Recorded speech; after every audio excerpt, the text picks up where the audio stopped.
டத்தோசரி Rafizi Ramli மற்றும் நிக் நஸ்மி நிக் அமாட் ஆகிய இருவரும் கட்சியின் தொகுதி அடிப்படையிலும் தலைமைத்துவ ரீதியிலும் போட்டியிட்டு தோல்வியுற்றதை தொடர்ந்து ஒரே கட்சியைச் சேர்ந்த இரு அமைச்சர்கள் ஒரே நாளில் பதவி விலகுவதாக அறிவித்திருப்பது நாட்டின் அரசியல் வரலாற்றில் இதுவே முதல் முறையாகும். இவர்களின் பதவி விலகல் முன்னமே கணிக்கப்பட்டிருந்தாலும் இம்முடிவு அரசியலில் மட்டுமின்றி சமூகம் மற்றும் பொருளாதார ரீதியிலும் சில குழப்பங்களையும் மாற்றங்களையும் ஏற்படுத்தக்கூடும் என்று அரசியல் ஆய்வாளர் முனைவர் ஜி மணிமாறன் கூறினார்.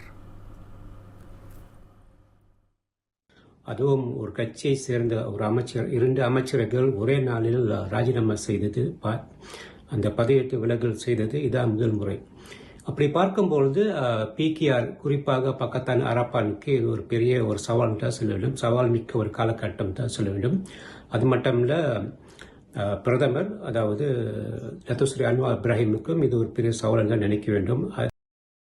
கோலாலம்பூர் மாநாட்டு மையத்தில் கடந்த 2 நாட்களுக்கு நடைபெற்ற 46வது ஆசியான் உச்சநிலை மாநாட்டை தொடர்ந்து அடுத்த 24 மணி நேரத்திற்குள் அவ்விரு தலைவர்களும் தங்களின் பதவி விலகலை அறிவித்திருப்பது பெரும் அதிர்ச்சியை ஏற்படுத்தியுள்ளதாக அவர் கூறினார்.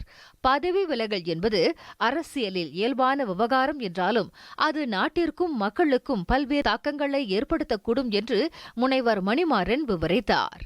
அரசியல் நோக்கம், சோசியல் நோக்கம், பொருளாதார நோக்கத்தில் பார்க்கும்போது கண்டிப்பாக இப்போ இருக்கிற குறிப்பாக நாம் இப்பொழுது அரசாங்கம் 13வது மலேசிய திட்டத்தை உருவாக்கம் செய்வதற்கு மும்முரமாக ஈடுபட்டுள்ளார்கள்.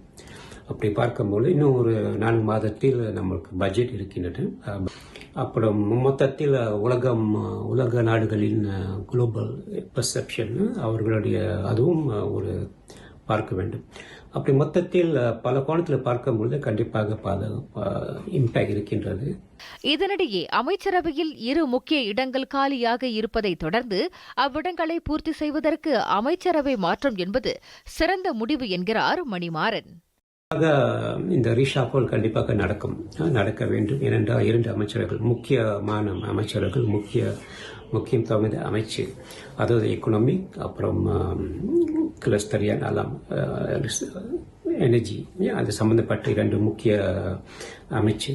இந்த அமைச்சுக்கு காலியாக இருக்கும் இடத்தை அவர்கள் சீக்கிரம் நிரப்ப வேண்டும்.